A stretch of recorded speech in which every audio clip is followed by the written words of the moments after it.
നമസ്കാരം, good morning കേരളത്തിലേക്ക് സ്വാഗതം. ഇന്ന് ഞായറാഴ്ചയാണ്, അവധിയുടെ ആലസ്യം കൂടി ഉണ്ടാകും. മറ്റൊന്ന്, ഇന്ന് ശ്രീകൃഷ്ണ ജയന്തി കൂടിയാണ്. ഉച്ചകഴിഞ്ഞ് ശോഭയാത്രയൊക്കെ ഉണ്ടാകും. ശ്രദ്ധിക്കുക, ഗതാഗത നിയന്ത്രണമൊക്കെ ഉണ്ടാകും. വാർത്തയിലേക്ക് വന്നാൽ ഇപ്പോഴത്തെ പേടി അമീബയ്ക്ക് മസ്തിഷ്ക ജ്വരം തന്നെയാണ്. കെട്ടിക്കിടക്കുന്ന വെള്ളത്തിൽ ഇറങ്ങരുത്, കുളിക്കരുത്. മറ്റൊന്ന്, രാഷ്ട്രീയ വിഷയങ്ങളിലേക്ക് വന്നാൽ നാളെ മുതൽ നിയമസഭ ചേരുന്നുണ്ട്. രാഹുൽ മാങ്കൂട്ടത്തിൽ വരുമോ, ഇരിക്കുമോ, എവിടെ ഇരിക്കും എന്നൊക്കെയാണ് ചർച്ചാ വിഷയം. പിന്നെ കായിക പ്രേമികൾക്ക് ആവേശമായി ഏഷ്യ കപ്പിൽ ഇന്ത്യ പാകിസ്ഥാൻ യുദ്ധവും. ആദ്യം നോക്കാം പ്രധാന വാർത്തകൾ.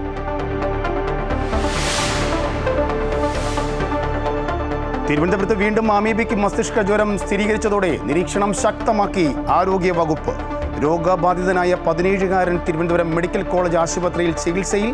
ആക്കുളത്തെ സ്വിമ്മിംഗ് പൂളിൽ +2 വിദ്യാർത്ഥിക്കൊപ്പം കുളിച്ച സഹപാഠികളും നിരീക്ഷണത്തിൽ. വെള്ളത്തിന്റെ സാമ്പിൾ പരിശോധനയ്ക്കയച്ചു.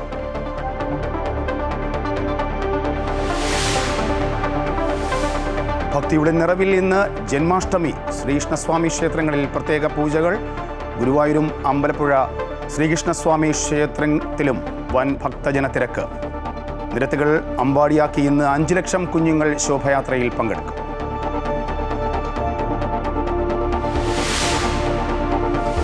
വിവാദങ്ങൾ കത്തിനിൽക്കെ നിയമസഭാ സമ്മേളനം നാളെ മുതൽ. രാഹുൽ മാങ്കൂട്ടത്തിൽ സഭയിലെത്തിയാൽ പോലീസ് അതിക്രമങ്ങൾ ഉൾപ്പെടെ സർക്കാരിനെതിരായ പ്രതിപക്ഷത്തിന്റെ ആയുധങ്ങൾ ദുർബലമാകുമെന്ന ആശങ്ക. രാഹുൽ എത്തിയാൽ പ്രത്യേക ബ്ലോക്കിൽ ഇരിപ്പിടം.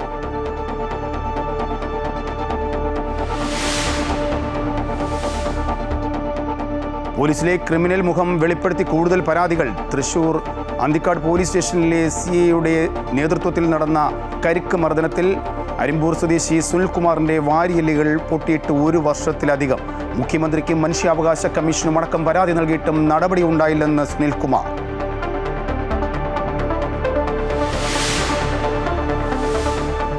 അടിയന്തര അറബ് ഇസ്ലാമിക ഉച്ചകോടി നാളെ ദോഹയിൽ. നിർണായക യോഗം നടക്കുന്നത് ഖത്തറിൽ ഇസ്രായേൽ നടത്തിയ വ്യോമാക്രമണത്തിന്റെ പശ്ചാത്തലത്തിൽ. ഉച്ചകോടിക്ക് മുന്നോടിയായി അറബ് ഇസ്ലാമിക രാജ്യങ്ങളിലെ വിദേശകാര്യ മന്ത്രിമാരുടെ യോഗം ഇന്ന്.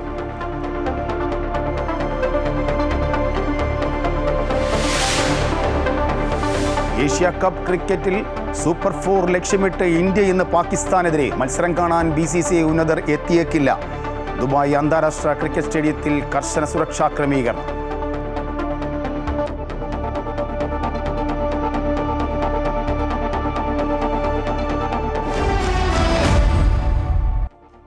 വാർത്തകൾ വിശദമായി നോക്കാം. തിരുവനന്തപുരത്ത് അമീബയ്ക്ക് മസ്തിഷ്ക ജ്വരം ബാധിച്ച 17-കാരൻ്റെ ആരോഗ്യനില തൃപ്തികരം. തിരുവനന്തപുരം മെഡിക്കൽ കോളേജിൽ ചികിത്സയിൽ തുടരുകയാണ്. ആക്കുളം ടൂറിസ്റ്റ് വില്ലേജിലെ നീന്തൽക്കുളത്തിൽ 12ാം ക്ലാസ്സുകാരനൊപ്പം കുളിച്ച സഹപാഠികളും നിരീക്ഷണത്തിൽ തുടരുകയാണ്. കൂടുതൽ വിവരങ്ങളുമായി ദേവിക തിരുവനന്തപുരത്ത് നിന്ന് ചേരുന്നുണ്ട്. ദേവിക, ആശങ്ക തിരുവനന്തപുരത്തേക്കും എത്തിയിരിക്കുന്നു. ഈ രോഗം കണ്ടെത്തിയതിനെ തുടർന്ന് സ്വിമ്മിംഗ് പൂൾ അടയ്ക്കുന്നു. ഇവരെ നിരീക്ഷണത്തിലുമാണ്. സഹപാഠികളുടെ കാര്യത്തിൽ എന്തൊക്കെ കാര്യങ്ങളാണ് ഇപ്പോൾ നിരീക്ഷണത്തിൻ്റെ ഭാഗമായി ചെയ്തിരിക്കുന്നത്? ആരോഗ്യവകുപ്പിൻ്റെ വിശദീകരണം എന്താണ്?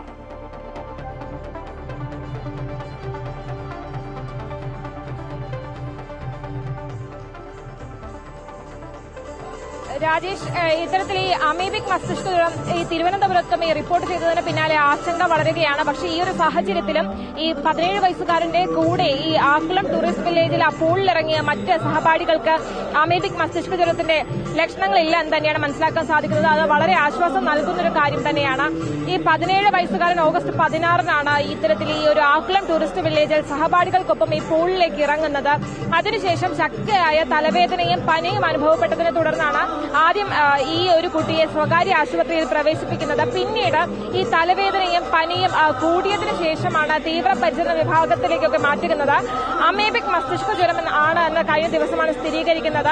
അതിനുശേഷമാണ് തിരുവനന്തപുരം മെഡിക്കൽ കോളേജിലേക്ക് കുട്ടിയെ മാറ്റുന്നത്. നിലവിൽ കുട്ടിയുടെ ആരോഗ്യനില തൃപ്തികരമാണ് എന്ന് തന്നെയാണ് നമുക്ക് മനസ്സിലാക്കാൻ സാധിക്കുന്നത്.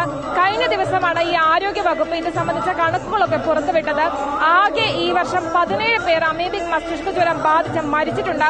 66 പേർക്കാണ് ഇത്തരത്തിൽ ഈ വർഷം മാത്രം അമീബിക് മസ്തിഷ്ക ജ്വരം സ്ഥിരീകരിച്ചിട്ടുള്ളത്. പക്ഷേ ആരോഗ്യവകുപ്പ് പറയുന്നത് ഇത് ചൂടുകാലമാണ്. ഈ ചൂടുകാലമായതിനാലാണ് ഇത്തരത്തിൽ അമീബിക് മസ്തിഷ്ക ജ്വരത്തിന്റെ തോത് വർദ്ധിക്കുന്നത്. അത് മാത്രമല്ല, ഇത്തരത്തിലൊരു അസുഖത്തെ പറ്റി ജനങ്ങളും ബോധവാന്മാരാണ്.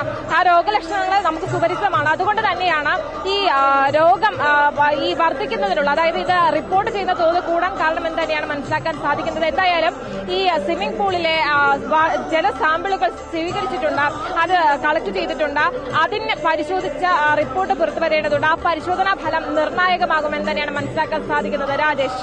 യെസ്, ദേവികയാണ് വിശദാംശങ്ങൾ നൽകിയത്. എന്തായാലും ഒരു മുന്നറിയിപ്പ് മാത്രമേ നമുക്ക് നൽകാനുള്ളൂ. കാരണം തുറസായ സ്ഥലങ്ങളിലെ കെട്ടിക്കിടക്കുന്ന വെള്ളത്തിലോ കുളിക്കരുത് അല്ലെങ്കിൽ ഇറങ്ങരുത് എന്ന് മാത്രമേ തൽക്കാലം പറയാനുള്ളൂ. ആരോഗ്യവകുപ്പും അത് തന്നെയാണ് പറയുന്നത്. ഇതെങ്ങനെ പകരുന്നു എന്നുള്ള കാര്യത്തിൽ വ്യക്തമായ ധാരണ ഇപ്പോഴുമില്ല.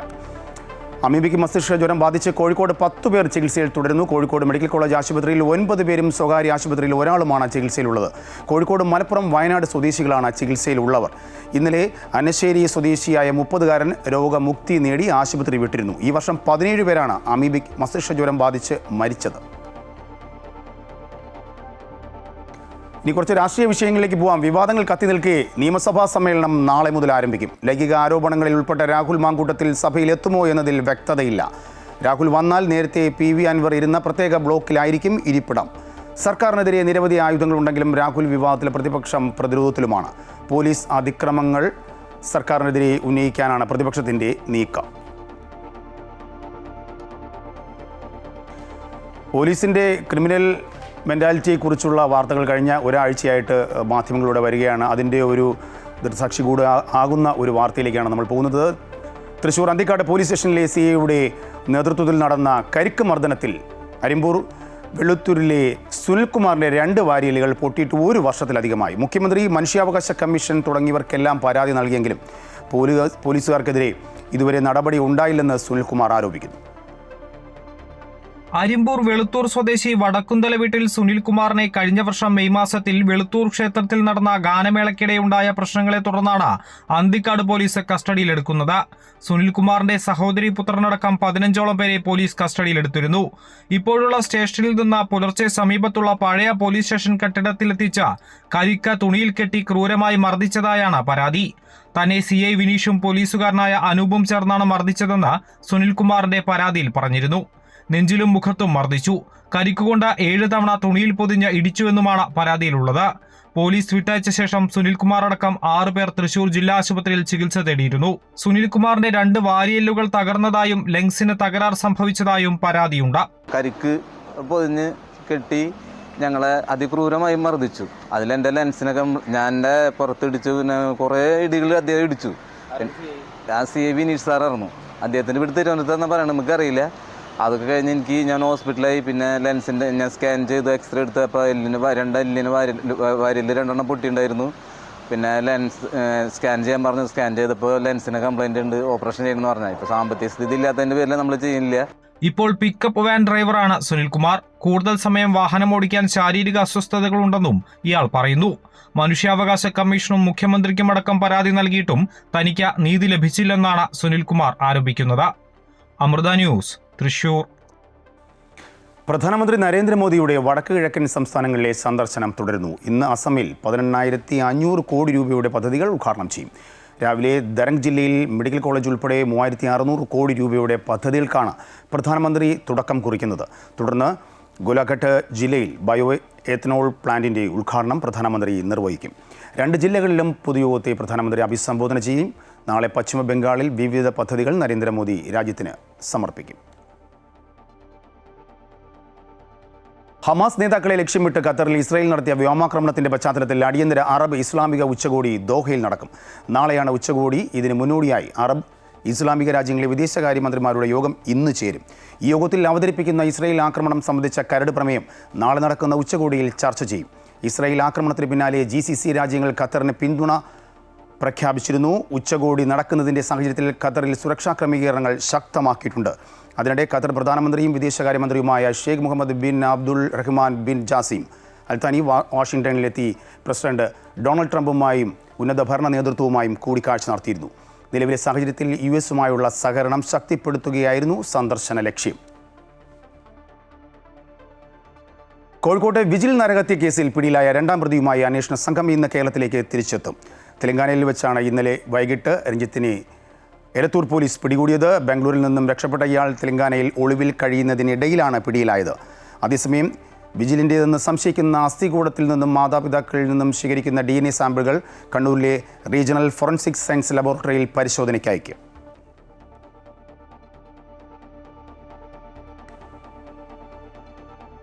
മൂന്ന് ദിവസത്തെ CPM കേന്ദ്ര കമ്മിറ്റി യോഗം ഡൽഹിയിൽ തുടരുന്നു. പാർട്ടി ആസ്ഥാനമായ സുർജിത് ഭവനിലാണ് യോഗം നടക്കുന്നത്. ഉപരാഷ്ട്രപതി തെരഞ്ഞെടുപ്പിലെ വോട്ട് ചോർച്ച, തീവ്ര വോട്ടർ പട്ടിക പരിഷ്കരണം എന്നിവയും ചർച്ചയാകും. കേരളത്തിലെ തദ്ദേശ തെരഞ്ഞെടുപ്പിൻ്റെ ഒരുക്കങ്ങളും യോഗം വിലയിരുത്തിയേക്കും. രാജ്യത്തെ നിലവിലെ രാഷ്ട്രീയ സാഹചര്യങ്ങളും യോഗത്തിൽ ചർച്ചയാകും. കേരളത്തിൽ പാർട്ടിയും സർക്കാരുമായി ബന്ധപ്പെട്ട് ഉയർന്നിരിക്കുന്ന ആരോപണങ്ങൾ യോഗത്തിൽ ചർച്ചയായേക്കും.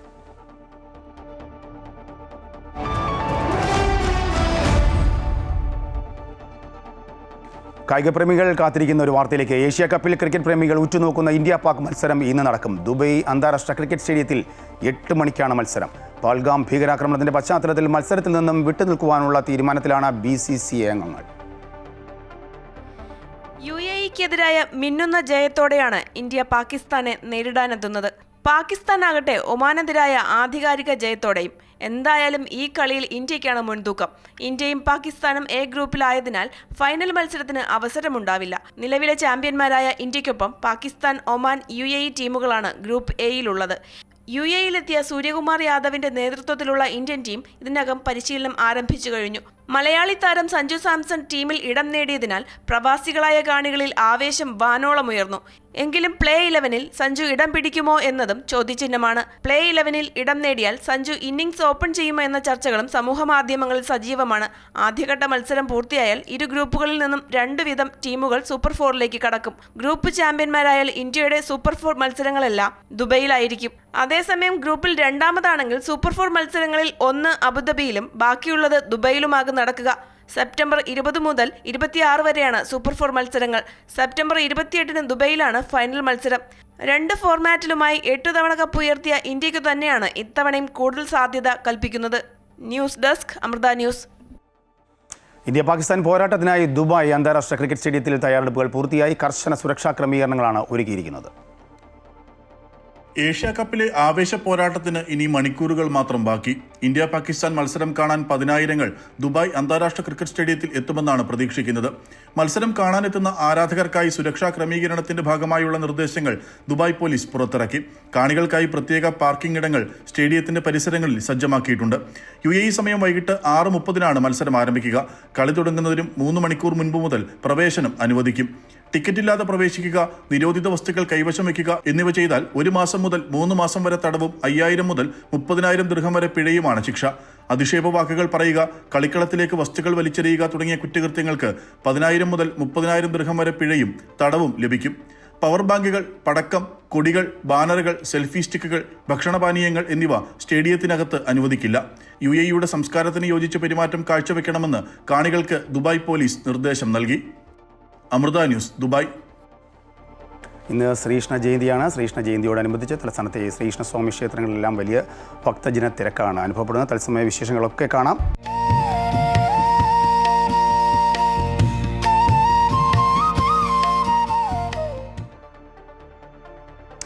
അഷ്ടമി രോഹിണി മഹോത്സവത്തോടനുബന്ധിച്ച് ഗുരുവായൂർ ശ്രീകൃഷ്ണസ്വാമി ക്ഷേത്രത്തിൽ വൻ ഭക്തജന തിരക്കാണ്.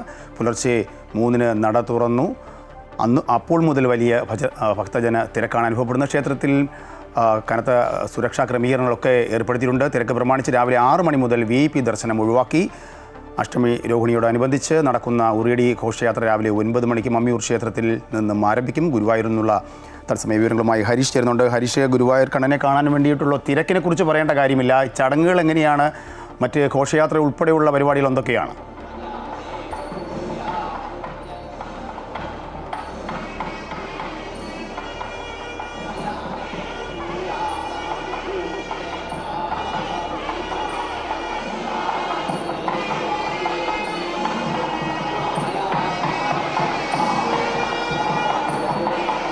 രാജേഷ 9 മണിക്ക് തന്നെ കൃത്യം മമ്മിയൂരിൽ നിന്നും ഘോഷയാത്ര ആരംഭിക്കുമെന്നാണ് പറയുന്നത്. ഉറിയടിയും അതുപോലെ തന്നെ നൃത്തവും ജീവിത എഴുന്നള്ളിപ്പും ഒക്കെയായി 9 മണിയോടെ ആയിരിക്കും ഈ ഒരു ഘോഷയാത്ര ആരംഭിക്കുക. അത് 12 മണിയോടുകൂടി തന്നെ ഗുരുവായൂർ ക്ഷേത്രത്തിൽ എത്തുമെന്നാണ് മനസ്സിലാക്കുന്നത്. ഞാനിപ്പോൾ നിൽക്കുന്നത് ഗുരുവായൂരിൻ്റെ നടയിലാണ്. ഇവിടെ ഈ ഒരു തിരക്ക് നമുക്കിപ്പോൾ തന്നെ കാണാൻ സാധിക്കും. അത്ര വലിയ ജനത്തിരക്കാണ്. അതുകൊണ്ട് തന്നെ വലിയ രീതിയിലുള്ള ക്രമീകരണങ്ങൾ നടത്തിയിട്ടുണ്ട് എന്നുള്ളതാണ് ഏറ്റവും പ്രധാനം. പ്രധാനമായും ഈ VIP സ്പെഷ്യൽ ദർശനങ്ങൾക്ക് രാവിലെ രാവിലെ 6 മണി മുതൽ നിയന്ത്രണം ഏർപ്പെടുത്തിയിട്ടുണ്ട്. മുതിർന്ന പൗരന്മാർക്കുള്ള ദർശനം രാവിലെ 4:30 മുതൽ 5:30 മണി വരെയും ആക്കിയിട്ടുണ്ട്. തദ്ദേശീയർക്ക് ക്ഷേത്രത്തിൽ നിലവിൽ അനുവദിക്കപ്പെട്ട സമയത്ത് ദർശനമാകാമെന്നുണ്ട്. ബാക്കിയുള്ള സമയത്ത് ക്ഷേത്ര ദർശനത്തിന് പൊതുവരി സംവിധാനമുണ്ട്. അഷ്ടമി രോഹിണി നാളായതുകൊണ്ട് തന്നെ 200ഓളം വിവാഹങ്ങളാണ് ഇന്ന് ഷീട്ടാക്കിയിട്ടുള്ളത്. ഭക്തജന തിരക്ക് കണക്കിലെടുത്ത് വിവാഹ ചടങ്ങുകളുടെ സൗകര്യപ്രദമായ നടത്തിപ്പിനായി ദേവസ്വം പ്രത്യേകം ക്രമീകരണവും നടത്തിയിട്ടുണ്ട്. മാത്രമല്ല അഷ്ടമി രോഹിണി നാളിൽ ചോറൂൺ വഴിപാട് കഴിഞ്ഞ് കുട്ടികൾക്ക് ദർശന സൗകര്യവും ഏർപ്പെടുത്തിയിട്ടുണ്ട്. രാവിലെ 9 മണിക്കാണ് മമ്മിയൂർ ക്ഷേത്രത്തിൽ ഉറിയടി ജീവിത എഴുന്നള്ളിപ്പ്, ഗോപികാ നൃത്തം തുടങ്ങി വിവിധ കലാരൂപങ്ങൾ ഉണ്ടാവുക. അത് 12 മണിയോടുകൂടി തന്നെ ഈ ഒരു ഗുരുവായൂർ ക്ഷേത്രത്തിലേക്ക് എത്തുമെന്നുള്ളതാണ്. അതിന് മുന്നോടിയായുള്ള ഒരു വലിയ ഭക്തജന തിരക്കാണ് നമുക്കിപ്പോൾ ഈ ഒരു കിഴക്കേ നടയിൽ ദർശിക്കാൻ സാധിക്കുമെന്നുള്ളതാണ്. വലിയ ജനത്തിരക്ക് ഉള്ളതുകൊണ്ട് തന്നെ അത്തരത്തിലുള്ള ക്രമീകരണങ്ങളും ഇവിടെ ഏർപ്പെടുത്തിയിട്ടുണ്ട് എന്നുള്ളതാണ്. കൃത്യമായ ആളുകളെ ബാരിക്കേഡ് വെച്ച് തടഞ്ഞ് കൃത്യമായി ഓരോ ആളുകളെയായാണ് ഉള്ളിലേക്ക് കടത്തിവിടുന്നത്. അതുകൊണ്ട് തന്നെ അത്തരത്തിലുള്ള ബുദ്ധിമുട്ടുകളൊന്നും ഇല്ല എന്നുള്ളതാണ് ഏറ്റവും പ്രധാനം. കഴിഞ്ഞ ദിവസം തന്നെ ഒരു ക്ഷേത്ര ഭാരവാഹികളും ദേവസ്വം ഒക്കെ ഇതിനു വേണ്ട ക്രമീകരണങ്ങൾ നടത്തിയിരുന്നതാണ്. നിരവധി വിവാഹ ചടങ്ങുകളാണ് ഇപ്പോൾ ഇവിടെ നടക്കുന്നതെന്നുള്ളതാണ്. ഈ അഷ്ടമി രോഹിണി നാൾ ഏകദേശം 200ഓളം വിവാഹം എന്ന് പറയുമ്പോൾ അത്രത്തോളം ആളുകൾ ഇത് വിവാഹം ചീട്ടാക്കിയിട്ടുണ്ടെന്നുള്ളതാണ് ഏറ്റവും പ്രധാനം. എന്തായാലും ഭക്തജന തിരക്ക് അത് വലിയ രീതിയിൽ തന്നെ ഇപ്പോഴും ഉണ്ട്. നിരവധി പേരാണ് ഈ ഒരു അഷ്ടമി രോഹിണി നാളിൽ കണ്ണനെ കണ്ട് ഭക്തി സാന്ദ്രതയോടുകൂടി കണ്ണനെ കണ്ട് മടങ്ങാനായി ഈ ഗുരുവായൂർ ക്ഷേത്ര ദർശനത്തിനായി എത്തുന്നു എന്നുള്ളതാണ്. എന്തായാലും ഇന്നത്തെ ഏറ്റവും പ്രധാന പരിപാടികൾ തുടക്കമിടുന്നത് മമ്മിയൂർ ക്ഷേത്രത്തിലാണ്. നമുക്കറിയാം ഗോപികാ നൃത്തവും ഈ ഉറിയടിയും ജീവിത എഴുന്നള്ളിപ്പൊക്കെയായി വലിയ രീതിയിലുള്ള ആഘോഷ പരിപാടികളാണ് മമ്മിയൂർ ക്ഷേത്രത്തിൽ 9 മണിയോടുകൂടി തന്നെ ആരംഭിക്കുക. അതിന് ശേഷം ഈ എഴുന്നള്ളിപ്പ് ഇങ്ങോട്ടേക്ക് ഗുരുവായൂർ ക്ഷേത്രത്തിലേക്ക് തിരിച്ച് 12 മണിയോടുകൂടി തന്നെ ഗുരുവായൂർ ക്ഷേത്രത്തിലേക്ക് തിരിച്ചെത്തുന്ന ആ ഒരു കാഴ്ച കൂടി നമുക്ക് കാണാൻ സാധിക്കും. ഹരീഷാണ് തത്സമയ വിവരങ്ങൾ നൽകിക്കൊണ്ടിരുന്നത്. നമുക്കറിയാം ആ ദൃശ്യങ്ങൾ വളരെ വ്യക്തമാണ്. ക്യാമറാമാൻ അങ്ങോട്ടും ഇങ്ങോട്ടും അനങ്ങാൻ പോലും പറ്റാത്ത തരത്തിലുള്ള തിരക്കുമാണ്. നമുക്ക് തലസ്ഥാനത്തേക്ക് വന്നാൽ തലസ്ഥാനത്തെ ശ്രീകൃഷ്ണസ്വാമി ക്ഷേത്രങ്ങളിലും വലിയ ഭക്തജന തിരക്കാണ് അനുഭവപ്പെടുന്നത്. അനന്തപുരിയെ വൃന്ദാവനമാക്കി വൈകുന്നേരം 80ഓളം കേന്ദ്രങ്ങളിൽ നിന്നുള്ള ശോഭായാത്രകൾ പഴവങ്ങാടി ഗണപതി ക്ഷേത്രത്തിന് മുമ്പിൽ സംഗമിക്കും. കൂടുതൽ വിവരങ്ങളുമായി തിരുവനന്തപുരം പേരൂർ ശ്രീകൃഷ്ണസ്വാമി ക്ഷേത്രത്തിൽ നിന്നും ദേവിക ചന്ദ്രൻ ചേരുന്നുണ്ട്. ദേവിക, എല്ലാ ക്ഷേത്രങ്ങളും ഭക്തി സാന്ദ്രമാണ്. ഇപ്പോൾ പേരൂർ ശ്രീകൃഷ്ണസ്വാമി ക്ഷേത്രത്തിന് മുന്നിലാണ് ഇപ്പോൾ ദേവിക നിൽക്കുന്നത്. എങ്ങനെയാണ് തലസ്ഥാനത്ത് ആഘോഷ പരിപാടികളും തിക്കും തിരക്കും ഒക്കെ എങ്ങനെയാണ്?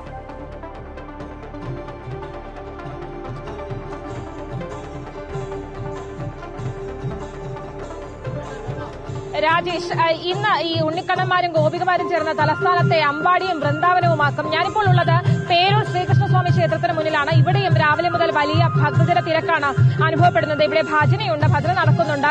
ഇന്ന് പ്രത്യേക കളഭച്ചാർത്തും പുറത്തെഴുന്നള്ളിപ്പും ഒക്കെയുണ്ട്. എന്തായാലും ഇന്ന് തലസ്ഥാന നഗരിയിൽ വലിയ ഒരുക്കങ്ങളാണ് നടന്നുകൊണ്ടിരിക്കുന്നത്. ഇന്ന് വൈകുന്നേരം ഉച്ചയ്ക്ക് 2 മണി മുതൽ രാത്രി 7 മണി വരെ ഗതാഗത നിയന്ത്രണം തലസ്ഥാന നഗരിയിൽ ഒരുക്കിയിട്ടുണ്ട്. അതായത് പാളയം മുതൽ കിഴക്കേക്കോട്ട വരെയാണ് ഇത്തരത്തിൽ ഈ മഹാശോഭയാത്ര കടന്നുപോകുന്ന വഴി. ഇന്ന് ഈ വഴിയുടെ ഇരുവശവും വാഹനങ്ങൾ പാർക്ക് ചെയ്യാൻ പാടില്ല. ഈ 80ഓളം കേന്ദ്രങ്ങളിൽ നിന്നുള്ള ശോഭായാത്രകൾ ഇന്ന് ആദ്യം പാളയം ഗണപതി ക്ഷേത്രത്തിന് മുന്നിൽ സംഗമിക്കും. അവിടെ നിന്നും മഹാശോഭായാത്രയായി ഈ പഴവങ്ങാട് ഗണപതി ക്ഷേത്രത്തിന് മുന്നിൽ പോകും. അവിടെ അശ്വതി തിരുനാൾ ഗൗരി ലക്ഷ്മി ഭായിയാണ് ഈ മഹാശോഭായാത്ര ഉദ്ഘാടനം ചെയ്യുക. 4 മണിക്കാണ് ഉദ്ഘാടനം. ഈ ബാലഗോകുലത്തിന്റെ സംസ്ഥാന അധ്യക്ഷനായിട്ടുള്ള ആർ പ്രസന്നൻ ഈ ഒരു ശോഭായാത്രയുടെ സന്ദേശം പങ്കുവയ്ക്കും. എന്തായാലും 1000ഓളം ശോഭായാത്രകളാണ് ഇന്ന് ജില്ലയിലുടനീളം ചെറുതും വലുതുമായ ശോഭായാത്രകളാണ് സംഘടിപ്പിക്കുക. ഗോപികാ നൃത്തവും രാസലീലയും ഒക്കെ ഇന്ന് ഈ നഗരവേദികളിൽ നമുക്ക് കാണാൻ സാധിക്കും. എന്തായാലും വലിയ സന്നാഹങ്ങളോടെ തന്നെയാണ് ഈ ശോഭായാത്ര പുരോഗമിക്കുന്നത്.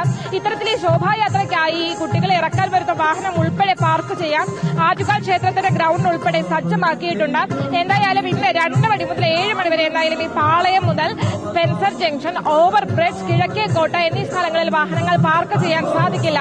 രാജേഷ്. യെസ്, ദേവിക സൂചിപ്പിച്ചതുപോലെ ശോഭയാത്രയാണ്. ഉച്ച കഴിഞ്ഞ് ഒരുപക്ഷെ തലസ്ഥാനം കൃഷ്ണനെ കൊണ്ട് നിറയുന്ന ഒരു സാഹചര്യമാണ് ഉള്ളത്. അതുകൊണ്ട് ഗതാഗത നിയന്ത്രണം ഉണ്ടാവും. ഉച്ചയ്ക്ക് ശേഷം പുറത്തിറങ്ങുന്നവർ ശ്രദ്ധിക്കുക. ചരിത്രപ്രസിദ്ധമായ ആറന്മുള അഷ്ടമി രോഹിണി വള്ളസദ്യ ഇന്ന് നടക്കും. രാവിലെ 10:30 പാർത്ഥസാരഥി ക്ഷേത്രാങ്കണത്തിൽ നടക്കുന്ന ചടങ്ങിൽ ദേവസ്വം മന്ത്രി VN വാസവൻ വള്ളസദ്യ ഉദ്ഘാടനം ചെയ്യും. മന്ത്രിമാരായ വീണ ജോർജ്, P പ്രസാദ് എന്നിവർ മുഖ്യാതിഥികളാവും. വള്ളസദ്യയിൽ 52 പള്ളിയോടങ്ങളും 1 ലക്ഷത്തിൽ പരം ആളുകളും പങ്കെടുക്കും. വിവരങ്ങളുമായി കണ്ണൻ ദേവൻ ചേരുന്നുണ്ട്. കണ്ണൻ ദേവ്, വള്ളസദ്യ എന്ന് പറയുമ്പോൾ ഏവരും ആഗ്രഹിക്കുന്ന അല്ലെങ്കിൽ ഒക്കെ ഒരു വളരെ പ്രാധാന്യത്തോടു കൂടി ഉൾക്കൊള്ളുന്ന ഒന്ന് തന്നെയാണ്. എങ്ങനെയാണ് അതിൻ്റെ ചടങ്ങുകളൊക്കെ? അതെ രാജേഷ്, ഏകദേശം 1 ലക്ഷത്തിലധികം ഭക്തജനങ്ങൾ അഷ്ടമിരോഹിണി വള്ളസദ്യയിലും സമൂഹ സദ്യയിലും പങ്കെടുക്കുമെന്നാണ് കണക്ക് കൂട്ടുന്നത്. അതിനാവശ്യമായ ഒരുക്കങ്ങളാണ്, ക്രമീകരണങ്ങളാണ് ഇവിടെ ഒരുക്കുന്നത്. വള്ളസദ്യയും സമൂഹ സദ്യയും ഇന്ന് രാവിലെ 10:30 മന്ത്രി VN വാസവൻ ഉദ്ഘാടനം ചെയ്യും. 11:30 52 പള്ളിയോടങ്ങളിൽ എത്തുന്നവർക്കും ക്ഷേത്രത്തിലെത്തുന്ന എല്ലാ ഭക്തജനങ്ങൾക്കും വിഭവസമൃദ്ധമായ സദ്യ നൽകും. 501 പറ അരിയുടെ ചോറാണ് തയ്യാറാക്കുന്നത്. അമ്പലപ്പുഴ പാൽപ്പായസം ഉൾപ്പെടെ വള്ളസദ്യക്കുള്ള വിഭവങ്ങൾ ചേർത്താണ് സദ്യ വിളമ്പുക. അമ്പലപ്പുഴ അരവിന്ദാക്ഷൻ നായരുടെ നേതൃത്വത്തിലാണ് അമ്പലപ്പുഴ പാൽപ്പായസം തയ്യാറാക്കുന്നത്. കഴിഞ്ഞ 5 വർഷമായി ക്ഷേത്രത്തിലെ വള്ളസദ്യ കരാറുകാരനായ CK ഹരിചന്ദ്രനാണ് ക്ഷേത്രത്തിനുള്ളിലെ സദ്യ പാചകം ചെയ്യുന്ന കരാറുള്ളത്. ക്ഷേത്രത്തിന് പുറത്ത് നടക്കുന്ന വലിയ സദ്യക്ക് KK രവിയുടെ നേതൃത്വത്തിലാണ് പാചകം. വെള്ളിയാഴ്ച രാവിലെ ക്ഷേത്ര ശ്രീകോവിലിൽ നിന്നും പകർന്ന ഭദ്രദീപം പള്ളിയോട് സേവാസംഘം പ്രസിഡന്റ് KV സാമ്പദേവൻ ഏറ്റുവാങ്ങി വഞ്ചിപ്പാട്ടോടെ ഊട്ടുപുരയിൽ എത്തിച്ച ശേഷം നിലവിളക്കിൽ അഗ്നി പകർന്നിരുന്നു. തുടർന്നാണ് പ്രത്യേകം തയ്യാറാക്കിയ അടുപ്പിലേക്ക് അഗ്നി പകർന്ന് പാചക ഒരുക്കങ്ങൾ തുടക്കം കുറിച്ചത്. വളരെ ഭക്തിനിർഭരമായ ചടങ്ങായിരുന്നു ഇത്. അതുപോലെ തന്നെ ഇന്നലെ സദ്യക്ക് ആവശ്യമായ ചേനപ്പാടി, തൈര് വളരെ പരമ്പരാഗത രീതിയിൽ ക്ഷേത്രത്തിൽ എത്തിച്ചിരുന്നു. ക്ഷേത്രത്തിൽ ഇവരെ ക്ഷേത്രം ഭാരവാഹികളും ദേവസ്വം ബോർഡും അധികൃതരും ചേർന്ന് സ്വീകരിച്ചു. നിരവധി ഭക്തരും ഈ ചടങ്ങുകൾക്കെല്ലാം സാക്ഷ്യം വഹിച്ചിരുന്നു. ഇന്ന് ആറന്മുള ക്ഷേത്രത്തിൽ വള്ളസദ്യയിലും സമൂഹ സദ്യയിലും പങ്കെടുക്കുന്ന ലക്ഷക്കണക്കിന് ആളുകളുടെ ഒപ്പം ഭഗവാനും സദ്യ കഴിക്കാൻ എത്തുമെന്നാണ് കരുതപ്പെടുന്നത്. അതിനാൽ തന്നെ ക്ഷേത്രത്തിലെത്തുന്ന ഏതൊരാൾക്കും ആ പ്രാധാന്യമാണ് നൽകുന്നത്. ക്ഷേത്രത്തിന്റെ വടക്കും പടിഞ്ഞാറും ഭാഗത്ത് പള്ളിയോടങ്ങൾക്കും തെക്ക് ഭാഗത്ത് മറ്റ് ഭക്തജനങ്ങൾക്കുമാണ് സദ്യ വിളമ്പുന്നത്. ഏതാണ്ട് 500ഓളം പേരാണ് ഇതുമായി ബന്ധപ്പെട്ട ജോലികളിൽ ഏർപ്പെട്ടിട്ടുള്ളത്. വെള്ളിയാഴ്ച മുതൽ തന്നെ പാചക ജോലികൾ ആരംഭിച്ചിരുന്നു. ഈ വള്ളസദ്യക്കുള്ള ഒരുക്കങ്ങൾ ഏതാണ്ട് ഇന്നലെ തന്നെ പൂർത്തിയായിരുന്നു. കണ്ണനാണ് വിശദാംശങ്ങൾ നൽകിയത്. മറ്റൊന്ന്, അനന്തപുരിയുടെ നഗരഹൃദയത്തിൽ ഒരു അമ്പാടിയുണ്ട്. വഴുതക്കാട് ടാഗോർ തിയേറ്ററിന് സമീപമുള്ള ദർശന എന്ന വീട്ടിൽ വിവിധ ഭാവങ്ങളുള്ള കൃഷ്ണ വിഗ്രഹങ്ങൾ നമ്മെ കാത്തിരിക്കുകയാണ്. തലസ്ഥാന നഗരിയിൽ ഒരു കുറൂരമ്മയുണ്ട്. ആ വിശേഷങ്ങൾ കാണാം.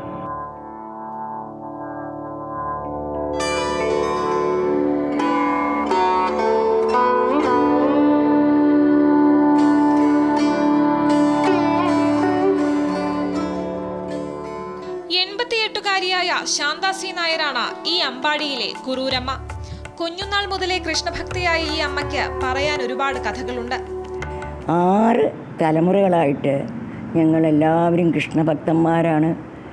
ചാലപ്പുറത്തെ ഉണ്ണികൃഷ്ണനാണ് ഞങ്ങളുടെ ഇഷ്ടദൈവമായ കൃഷ്ണൻ, ഭഗവാൻ കൃഷ്ണൻ.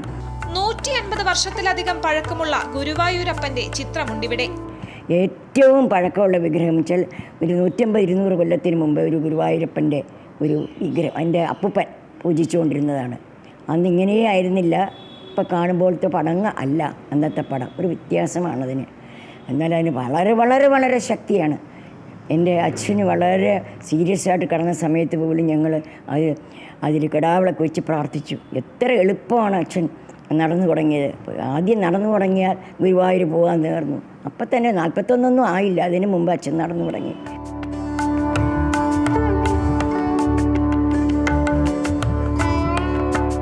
കളഭച്ചാർ തണിയിച്ച ഭഗവാൻ കൃഷ്ണന്റെ ചിത്രമാണ് ഇവിടുത്തെ മറ്റൊരു പ്രത്യേകത.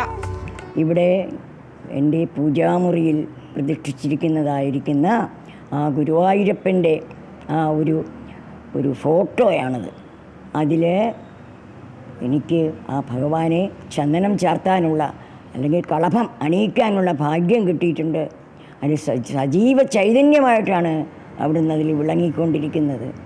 അത് പ്രത്യക്ഷമാണ് എനിക്ക്, അനുഭവമാണ് എനിക്ക്. ഓരോ ദിവസവും അവിടുത്തെ ഇച്ഛയും അതുകൊണ്ട് മാത്രമാണ് ഓരോ കാര്യങ്ങളും നടക്കുന്നത്. സർവവും എനിക്ക് കൃഷ്ണ ഭഗവാൻ തന്നെയാണ്. തനിക്ക് കൂട്ടായി ആ ദേവസാന്നിധ്യമുണ്ടെന്ന് പറയുമ്പോൾ ശാന്താസി നായർക്ക് 100 നാവാണ്. ദർശനയെ പറ്റി കേട്ടറിഞ്ഞെത്തുന്നവരും ഒരുപാടാണ്. അവരെല്ലാം കൃഷ്ണ വിഗ്രഹങ്ങളോ ചിത്രങ്ങളോ സമ്മാനിക്കാറുണ്ട്. അവ നമുക്കിവിടെ കാണാം.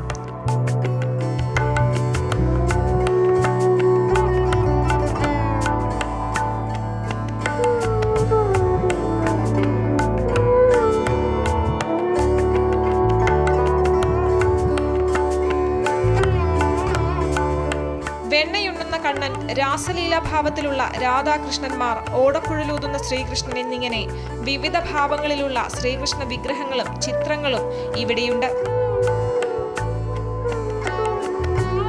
അമൃത ന്യൂസ്, തിരുവനന്തപുരം.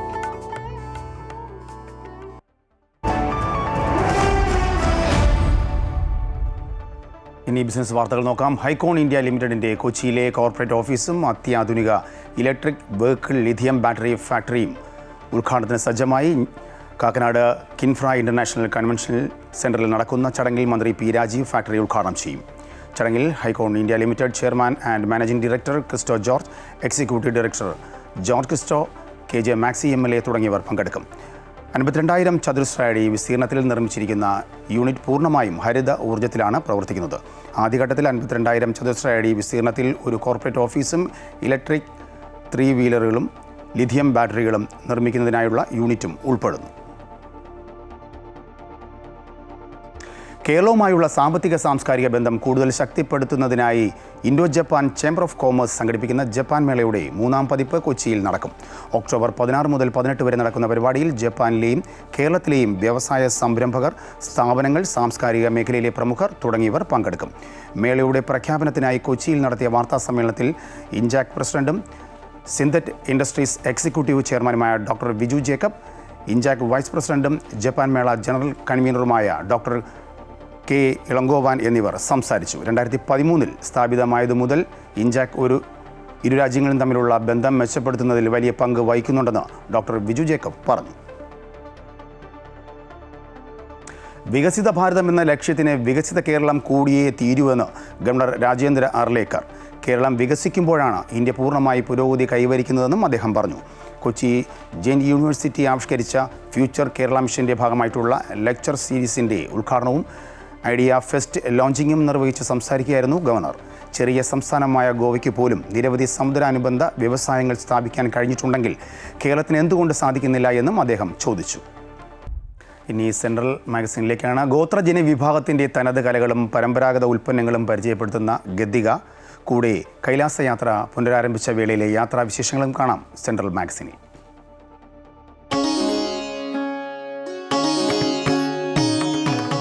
നമസ്കാരം. സെൻട്രൽ മാഗസിൻ്റെ പുതിയ ലക്കത്തിലേക്ക് എല്ലാവർക്കും ഒരിക്കൽ കൂടി സ്വാഗതം. കേരളത്തിൻ്റെ കലകളെക്കുറിച്ച് ആലോചിക്കുമ്പോൾ ആദ്യം മനസ്സിലേക്ക് ഓടി വരുന്നത് എന്താണ്? കഥകളി, തിരുവാതിരകളി, കൂടിയാട്ടം, മോഹിനിയാട്ടം, ഓട്ടംതുള്ളൽ, ഇതൊക്കെയാണല്ലോ അല്ലേ? എന്നാൽ സമ്പന്നമായൊരു ഗോത്രകലാ സംസ്കാരവും കേരളത്തിനുണ്ട്. അതായത് വളരെ വ്യത്യസ്തമായൊരു കലകൾ ഈ വിഭാഗത്തിലുണ്ട്.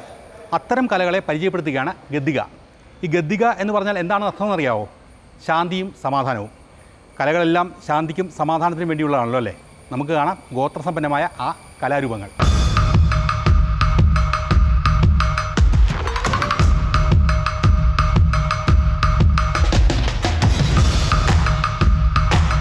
കേരളത്തിൻ്റെ സംസ്കാരത്തിലേക്കും ഐതിഹ്യങ്ങളിലേക്കുമെല്ലാം ആഴത്തിൽ ഇറങ്ങിച്ചെല്ലുമ്പോൾ ഒട്ടനവധി അത്ഭുതങ്ങൾ കാണാൻ സാധിക്കും. കഥകൾക്കും നിറങ്ങൾക്കും താളങ്ങൾക്കും ഒന്നും അവിടെ ഒരു പഞ്ഞവുമില്ല. ചില നാട്ടുകഥകൾ ഹിറ്റ് സിനിമകൾക്കും പ്രമേയമാകുന്നുണ്ട്. വിശ്വാസങ്ങൾക്കും അതിൻ്റെ ഓരം ചേർന്ന് നിൽക്കുന്ന അനുഷ്ഠാനങ്ങൾക്കും പിന്നാലെ രൂപം കൊണ്ടതാണ് നാടൻ കലാരൂപങ്ങൾ, പ്രത്യേകിച്ച് ഗോത്രകലകൾ. അനുഷ്ഠാനങ്ങളുടെ ഭാഗമല്ലാതെ വിനോദത്തിനായി മാത്രമുള്ള കലാരൂപങ്ങളുമുണ്ട്. ചില ഗോത്രകലകളെ അടുത്തറിയാനുള്ള അവസരമായിരുന്നു കൊച്ചിയിൽ നടന്ന ഗദ്ദിക 2025.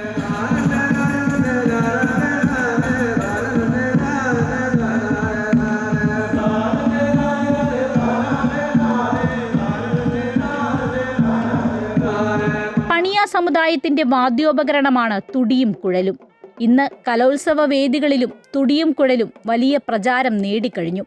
വയനാട് അമ്പലവയൽ സ്വദേശികളായ സഹോദരങ്ങൾ കുഞ്ഞികൃഷ്ണനും ദാസനും സുനിലുമാണ് മേളയിൽ തുടിയും കുഴലും തത്സമയം നിർമ്മിച്ചു നൽകുന്ന ഒരു വിപണന സ്റ്റാൾ ഒരുക്കിയത്.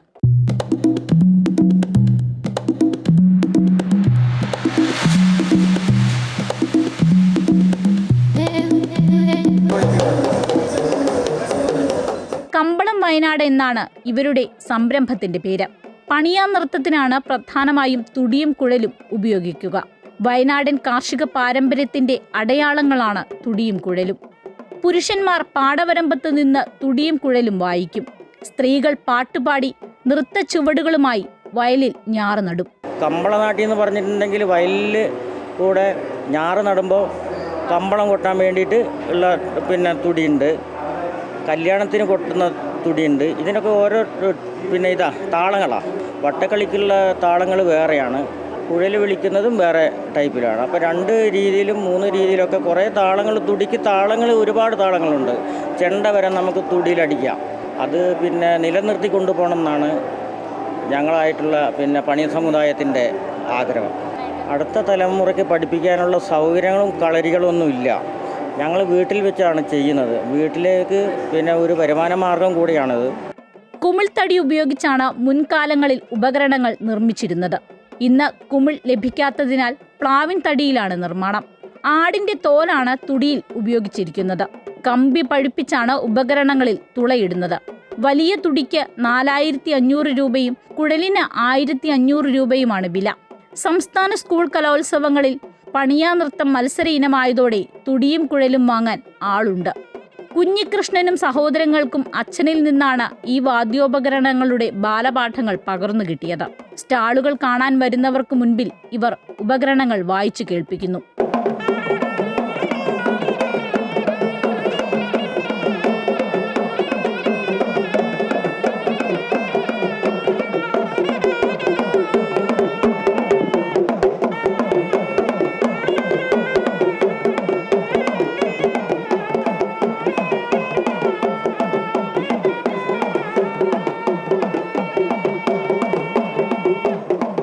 അച്ഛൻ്റെ മരണശേഷമാണ് നമുക്ക് അച്ഛൻ തന്നൊരു തനതായൊരു ജീവിത രീതിയാണ്. അത് നമ്മൾ മുന്നോട്ടേക്ക് നമ്മളിപ്പോഴും കൊണ്ട് നടക്കുന്നുണ്ട്. തൊടിയായിട്ട് കുഴൽ ഉണ്ടാക്കാൻ ഉപയോഗിക്കുന്ന മരം പാലയാണ്. പാല ഞങ്ങളുടെ തനതായ നൃത്തരൂപങ്ങളാണ്. വട്ടക്കളി ഞങ്ങൾക്ക് മരണാനന്തര ചടങ്ങിന് 12ാം വയസ്സ് കല്യാണമുണ്ട്, കെട്ട് കല്യാണമുണ്ട്, നമ്മുടെ ദൈവക്കോള്, അടിയന്തര പരിപാടികൾ, അതിനെല്ലാം ഞങ്ങൾക്ക് ഈ വട്ടക്കളി എന്ന് പറഞ്ഞ നൃത്തരൂപം എന്തായാലും ഞങ്ങൾക്ക് അവതരിപ്പിച്ചേ പറ്റുള്ളൂ. അത് കഴിഞ്ഞിട്ട് ഞങ്ങൾ വേറെയുള്ള ചടങ്ങിലേക്ക് ഞങ്ങൾ നിൽക്കുകയുള്ളൂ. ഗദ്ദികയിൽ അവതരിപ്പിച്ച മറ്റൊരു രസകരമായ കലാരൂപമാണ് ഊരാളിക്കൂത്ത്.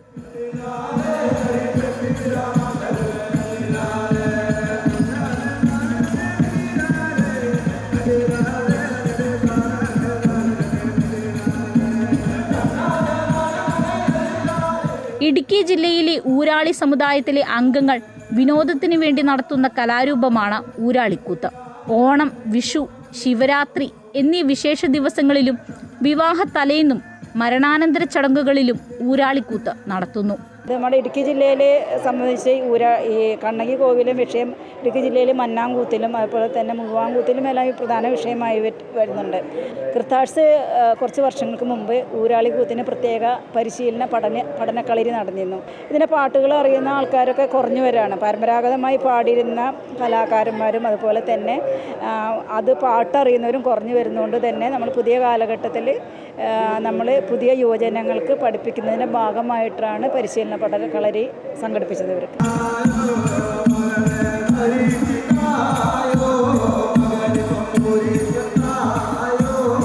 സ്ത്രീകൾ നൃത്തം ചെയ്യുകയും പുരുഷന്മാർ പാട്ടുപാടുകയും ചെയ്യുന്നതാണ് ഊരാളിക്കൂത്തിന്റെ രീതി. വായ്പാട്ടിനൊപ്പം മത്താളം, കിന്നീരം, ജാലറി തുടങ്ങിയ വാദ്യോപകരണങ്ങളും ഉപയോഗിക്കുന്നു. തന്ത്രിവാദ്യമാണ് കിന്നീരം. മുള കൊണ്ടാണ് ഇത് നിർമ്മിക്കുന്നത്. ഒരു നാടകാവിഷ്കാരത്തിൻ്റെ കഥയും രീതികളുമാണ് ഊരാളിക്കൂത്തിനുള്ളത്. കണ്ണകിയുടെയും കോവലൻ്റെയും മാതപ്പെണ്ണിൻ്റെയും ഒക്കെ അധികമാരും കേൾക്കാത്ത കഥയാണ് ഊരാളിക്കൂത്തിൽ പറയുന്നത്. പുരുഷന്മാർ വാദ്യക്കാരും സ്ത്രീകൾ കളിക്കുകയും ചെയ്യുന്നു. കാലത്തിനനുസരിച്ച് ഇവരെ പാട്ടിലൊക്കെ മാറ്റങ്ങൾ വരുന്നുണ്ട്.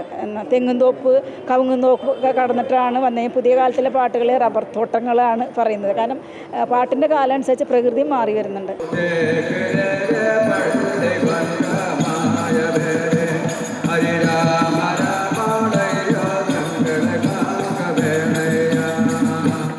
തമിഴും മലയാളവും ഇടകലർന്ന ഗോത്രഭാഷയിലാണ് ഊരാളിക്കൂത്തിന്റെ ഗാനങ്ങൾ.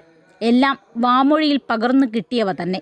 ഇത്തരം ഭാഷകൾ കൂടി ഗവേഷണ വിഷയമാക്കിയാൽ ഇതുവരെ കേൾക്കാത്ത അനവധി നാടോടി കഥകൾ കേൾക്കാൻ സാധിക്കും.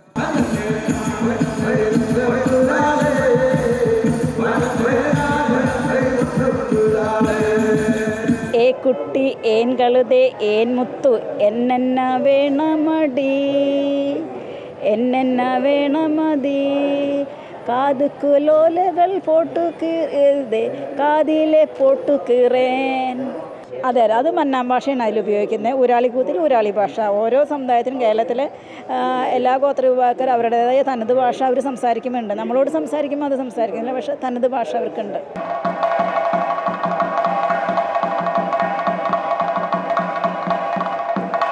കണ്ണൂർ, കാസർഗോഡ് ജില്ലകളിലെ ഗോത്രവിഭാഗങ്ങൾക്കിടയിൽ നിലനിൽക്കുന്ന അനുഷ്ഠാന കലാരൂപമാണ് നിണബലി. പ്രേതബാധ ഒഴിപ്പിക്കാനും സന്താന ലബ്ധിക്കും വേണ്ടിയാണ് നിണബലി കെട്ടിയാടുന്നത്. മലയ വിഭാഗത്തിലെ ആളുകളാണ് ഇത് അവതരിപ്പിക്കുന്നത്.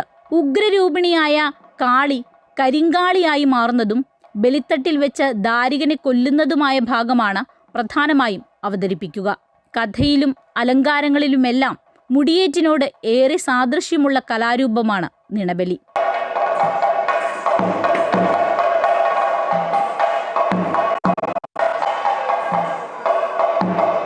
ഇപ്പോൾ അനുഷ്ഠാനത്തിൻ്റെ ഭാഗമായി നടത്തുന്ന ഒരു ബലി ഉച്ചാടന കർമ്മമെന്ന് പറയാം. പണ്ട് പ്രേതബാധ ഒഴിപ്പിക്കുന്നതിനും അതുപോലെ തന്നെ വീട്ടിൽ എന്തെങ്കിലും അസുഖങ്ങൾ വന്നാലും ബാധ ഒഴിപ്പിക്കുന്നതിൻ്റെ ഭാഗമായിട്ടാണ് നിണബലി നടത്തി വന്നിരുന്നത്. അനുഷ്ഠാന കലാരൂപമായതുകൊണ്ട് തന്നെ തനത് രീതിയിൽ നിണബലി അവതരിപ്പിക്കുമ്പോൾ ഒരുപാട് ചടങ്ങുകളുണ്ട്. ശുദ്ധി വരുത്തിയ മുറ്റത്ത് പന്തലിട്ട് തൂണുകൾ അലങ്കരിക്കുന്നു. അവൽ, മലർ, ശർക്കര, ഇളനീർ, തേൻ, മദ്യം, തേങ്ങ തുടങ്ങിയവ വാഴയിലയിൽ സമർപ്പിക്കുന്നു. ഒരു പകൽ നീണ്ടു നിൽക്കുന്ന തുകലൊഴിച്ചിൽ എന്ന ചടങ്ങുകൾക്ക് ശേഷം വൈകിട്ടാണ് നിണബലി ആരംഭിക്കുന്നത്. ശരീരത്തിൽ ചോളപ്പൊരിയുമായി അലർച്ചയോടെയാണ് ദാരികന്റെ രംഗപ്രവേശം. ദാരികന്റെ ഭീകരരൂപം കാഴ്ചക്കാരിൽ ഭയം ജനിപ്പിക്കും. ഇതെല്ലാം തന്നെ മുടിയേറ്റിനോട് സമാനമാണ്. വേഷവും അതിൻ്റെ നിറങ്ങളുമെല്ലാം മുടിയേറ്റുമായി അടുത്തു നിൽക്കുന്നു. കോഴീനെ അറുത്ത് ചോര കുടിക്കുന്നതെല്ലാം നിണബലിയിൽ സാധാരണ അവതരിപ്പിച്ച് വരുന്നത്. കാളിയുടെ പ്രത്യേക വേഷം ദാരികൻ്റെ വേഷമായിട്ട് തന്നെ നമുക്കിത് കാണാൻ കഴിയും.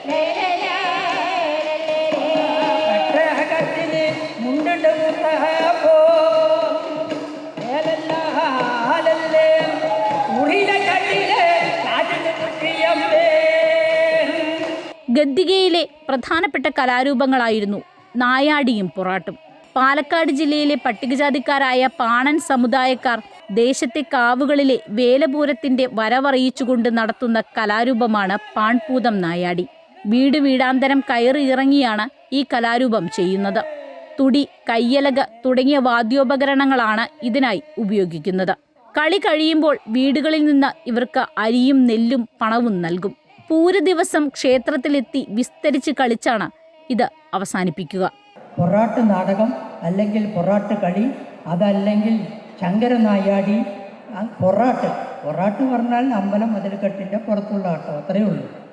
പുറം പ്ലസ് ആട്ടം. എന്താണ് ഈ പാണ പൊറാട്ടെന്നും എന്താണ് ഈ നായാടി കളിയെന്നും അറിയണ്ടേ? അമ്പലമതിൽക്കെട്ടിന് പുറത്ത് പാടത്തും പറമ്പിലുമുള്ള ആട്ടമാണ് പൊറാട്ട്. നാടുവാഴി കാലഘട്ടങ്ങളിൽ സമൂഹത്തിൽ നിന്നും പുറത്താക്കിയ കീഴാളരുടെ നാടകമെന്നാണ് പൊറാട്ട് അറിയപ്പെടുന്നത്. നൂറ്റാണ്ടുകൾ പഴക്കമുള്ള കലാരൂപമായാണ് വിലയിരുത്തൽ.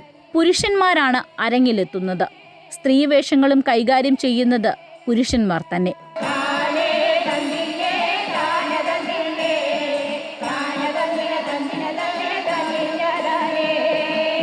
പളിയാ നൃത്തം, കൊറകാ നൃത്തം, സ്വതോദിമി, ചിമ്മാനകളി, ആണ്ടിക്കളി, വെള്ളാട്ട് തുടങ്ങി നിരവധി ഗോത്രകലകൾ ഇനിയും പരിചയപ്പെടാനുണ്ട്. ഒന്നന്വേഷിച്ചിറങ്ങിയാൽ മഹാത്ഭുതങ്ങൾ കാണാം. എങ്കിലും കൊച്ചിക്കാർക്ക് ചിലതെങ്കിലും അടുത്തറിയാനുള്ള അവസരമായിരുന്നു ഗദ്ദിക 2025.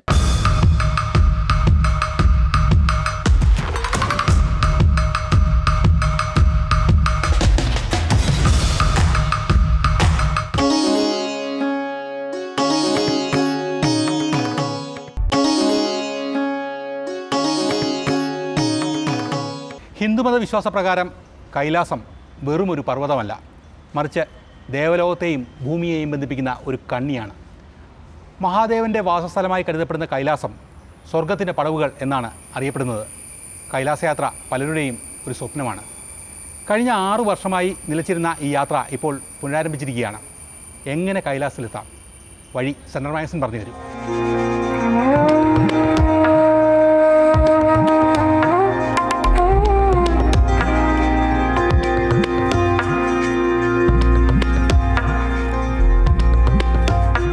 കൈലാസം ഹിമാലയ പർവ്വതത്തിൻ്റെ ടിബറ്റിലേക്ക് നീണ്ടുകിടക്കുന്ന ഭാഗമാണ്.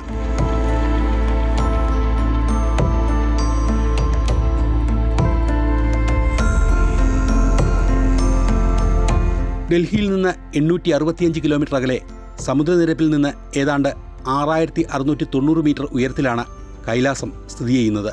ഏഷ്യയിലെ നീളം കൂടിയ നദികളായ സത്ലജ്, ബ്രഹ്മപുത്ര, കർണാലി തുടങ്ങിയവയുടെ ഉത്ഭവസ്ഥാനത്തിനടുത്താണ് കൈലാസം. കൈലാസം എന്നത് ഹിന്ദു, ബുദ്ധ, ജൈന മതവിശ്വാസികൾക്ക് പുണ്യഭൂമിയാണ്.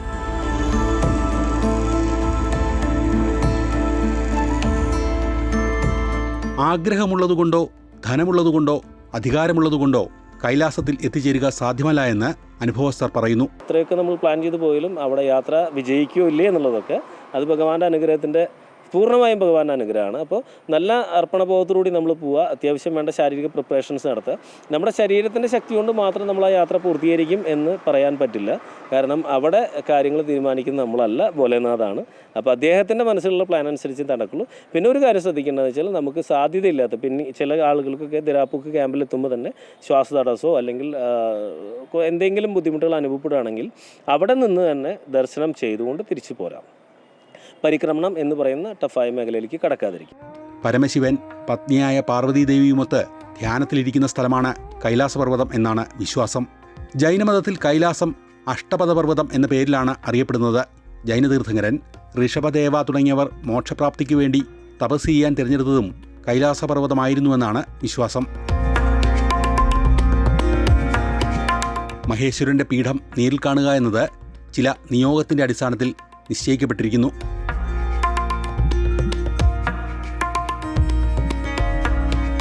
അതായത് 52 കിലോമീറ്ററാണ് കൈലാസത്തിൻ്റെ പരിക്രമണ പാത വരുന്നത്. ഈ 52 കിലോമീറ്ററിൽ നമുക്ക് 13 കിലോമീറ്റർ വാഹന സൗകര്യം ലഭ്യമാണ്. യമദ്വാർ മുതൽ തുടങ്ങി സുതുൽഫുക്ക് വരെയുള്ള പ്രദേശത്താണ് നമുക്ക് വാഹന സൗകര്യം ലഭ്യമായിട്ടുള്ളത്. അപ്പോൾ ഈ പ്രദേശങ്ങളിൽ നമുക്ക് 3 ദിവസങ്ങളായിട്ടാണ് ഈ യാത്ര ചെയ്യേണ്ടത്. യമദ്വാറിൽ നിന്ന് ആരംഭിക്കുന്ന ദാർച്ചലിൽ നിന്ന് വാഹനത്തിൽ യമദ്വാറിൽ വന്നതിന് ശേഷം യമദ്വാറിൽ പരിക്രമണം കഴിഞ്ഞ് ദിരാപ്പുക്ക് വരെയുള്ള 13 കിലോമീറ്റർ ദൂരം കാൽനടയായിട്ടും വാഹനത്തിൻ്റെ പുറത്തും നമുക്ക് പോകാം. അതായത് വാഹനം എന്ന് പറഞ്ഞാൽ നമുക്ക് കുതിരകളെ അവിടെ നിന്ന് ഹയർ ചെയ്തെടുക്കാൻ പറ്റും, കുതിരകളുടെ പുറത്ത് പോവാം. മഞ്ഞുമൂടിയ മലനിരകളാൽ ചുറ്റപ്പെട്ട മാനസരോവർ തടാകം, മനസ്സിൻ്റെ തടാകം എന്ന അർത്ഥം വരുന്ന 2 വാക്കുകൾ ചേർന്നതാണ് ഈ തടാകം. തണുപ്പ് കാലത്ത് മാനസരോവർ ഉറഞ്ഞുകിടക്കും. വേനൽക്കാലത്ത് മഞ്ഞുരുകി 5 നദികളിലായിട്ടാണ് മാനസരോവറിൽ ജലം എത്തുന്നത്.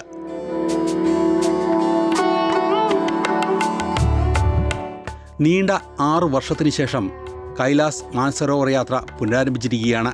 കോവിഡ് വ്യാപനവും ഗാൽവാൻ താഴ്വരയിലെ ഇന്ത്യ ചൈന സംഘർഷവും മൂലം 2019 ശേഷം യാത്ര തടസ്സപ്പെട്ടിരുന്നു.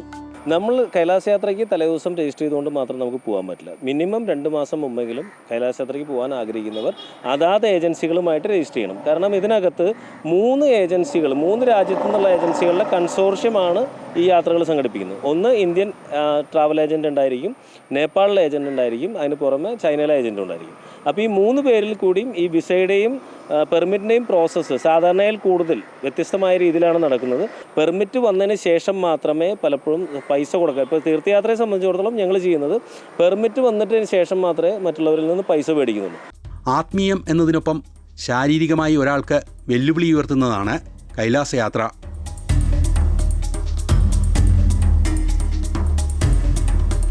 ഇതൊക്കെ നിങ്ങളുടെ ഗൈഡുകൾ, സാധാരണ നിങ്ങളുടെ കൂടെ ഉണ്ടാകുന്ന ഗൈഡുകൾ നിങ്ങളുടെ ആരോഗ്യസ്ഥിതി ഓരോ ഘട്ടത്തിലും വിലയിരുത്തിക്കൊണ്ടിരിക്കും. അവരെ നിങ്ങൾ പൂർണ്ണമായി അനുസരിക്കുക എന്നുള്ളതാണ്. വാശിയല്ല, എനിക്ക് ചെയ്യാൻ പറ്റുമെന്നുള്ള ആത്മവിശ്വാസം ഉണ്ടാവും എന്നുള്ളതാണ്. പക്ഷെ പലരും കാണിക്കുന്നത് ആത്മവിശ്വാസത്തേക്കാൾ ഉപരി വാശിയാണ് കാണിക്കുക. വാശി ഒരിക്കലും കാണിക്കരുത്.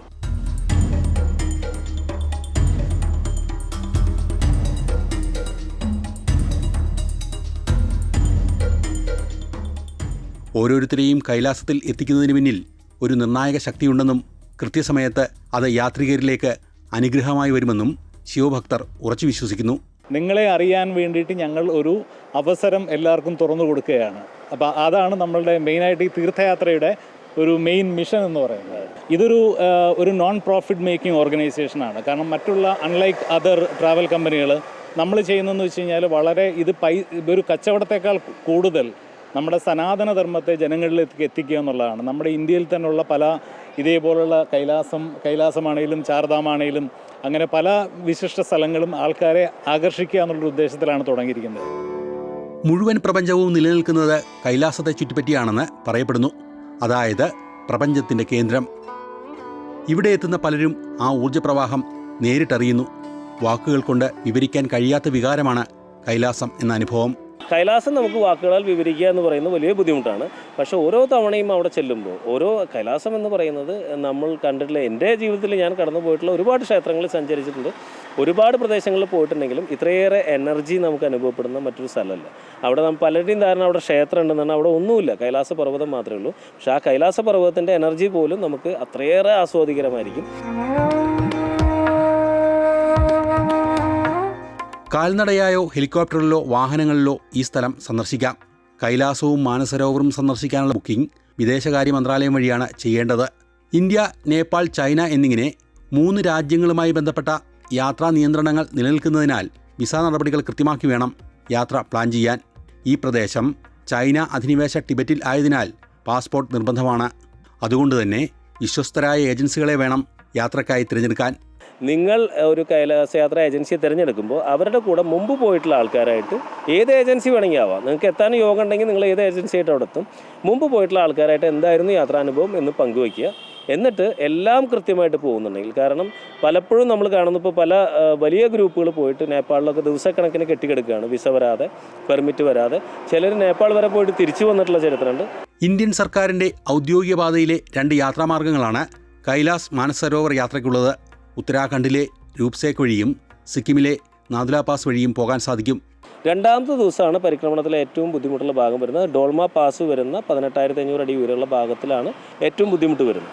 ഇവിടെയാണ് നമ്മൾ 6 കിലോമീറ്റർ ദൂരത്തിനുള്ളിൽ ഇത്രയേറെ ഉയരത്തിലേക്ക് കയറുകയും 4 കിലോമീറ്റർ ദൂരത്തിനുള്ള താഴത്തേക്ക് ഇറങ്ങി വരികയും ചെയ്യും. 10 കിലോമീറ്ററിന് ശേഷം വരുന്ന 12 കിലോമീറ്റർ, അതായത് അന്നത്തെ ദിവസം 22 കിലോമീറ്ററാണ് ആകെ യാത്ര.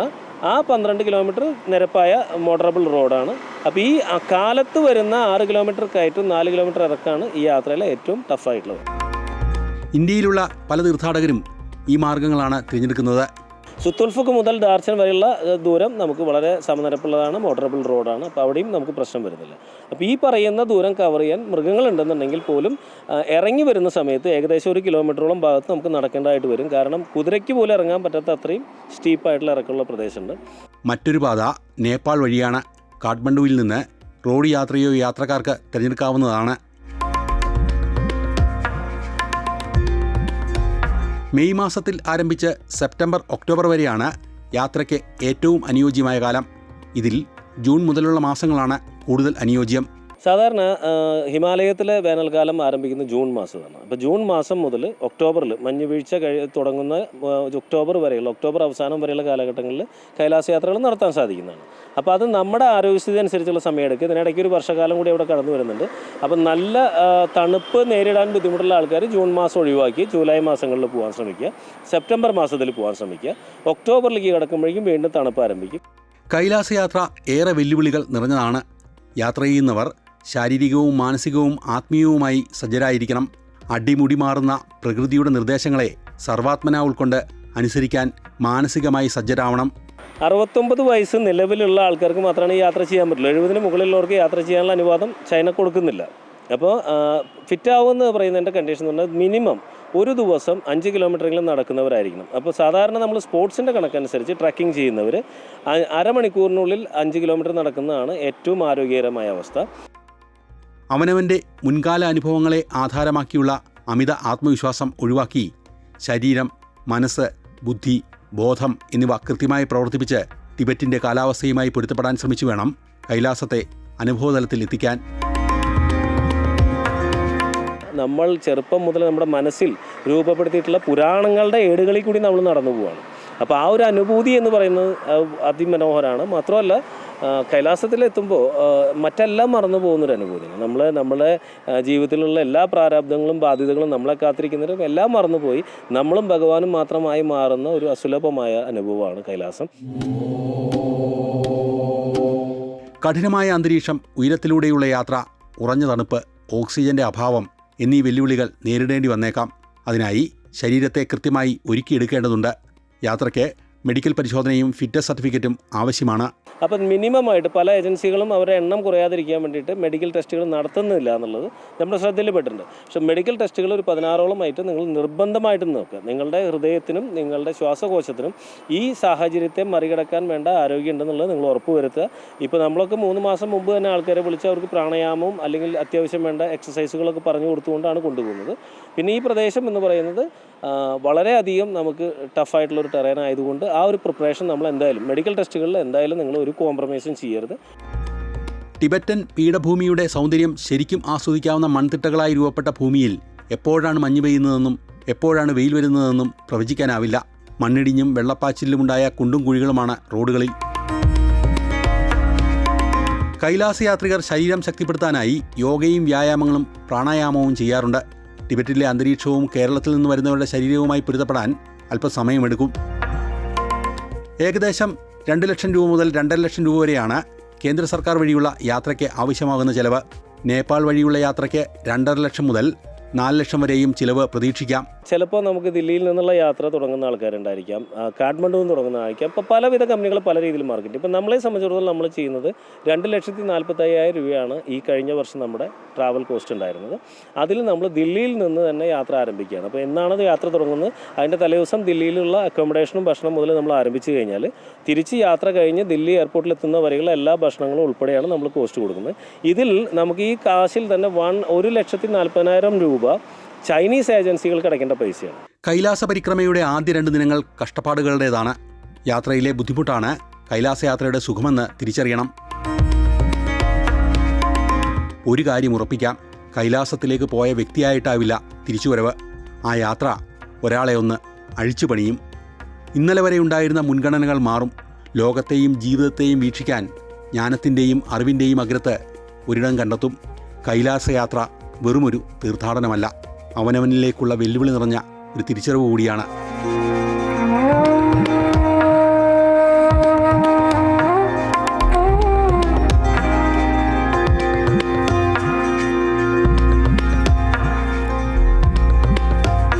അങ്ങനെ ഈ ആഴ്ചയിലെ സെൻട്രൽ മാഗസിൻ വിശേഷങ്ങൾ ഇവിടെ അവസാനിക്കുകയാണ്. അടുത്ത ആഴ്ച പുതിയ കാഴ്ചകളും വ്യത്യസ്തമാർന്ന വിശേഷങ്ങളും കൂടുതൽ അനുഭവങ്ങളുമായി നമുക്ക് വീണ്ടും കാണാം. നന്ദി, നമസ്കാരം.